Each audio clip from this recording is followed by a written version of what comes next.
সপোন। আন্ধাৰ ৰাতিবোৰ তোমাৰ প্ৰিয়নে? মোৰ প্ৰিয়। কিয় জানানে? আন্ধাৰৰ অনুপস্থিতিত জানো জোনৰ সৌন্দৰ্যৰ অস্তিত্ব থাকিব? ঠিক সেইদৰে নিৰ্জনতাৰ বুকুত পপীয়া তৰাৰ দৰে অবিন্যস্ত হৈ থকা মোৰ কবিতা নিৰহ বাক্যৰ ছন্দ জানো মিলিব? নীলিম আকাশৰ বুকুৱে বহু কথা কয় শব্দহীন ভাষাৰে,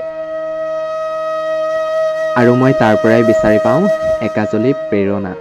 লাগিলে তাত তুমিহীনতা বিষাদ চাহ নামি এজাক শীতল বতাহেই বলি নাথাকক কিয়। তথাপিও উজাগৰি ৰাতিৰ মৌনতাক আমনি নকৰোঁ। মাথো মাতালৰ দৰে অৰ্থহীন সপোনৰ সাগৰত সাঁতুৰি থাকোঁ। আৰু তুমি চাগৈ নিদ্ৰা দেৱীৰ কোলাত থাকা ন? নে তুমিও মোক লৈ সপোন দেখা?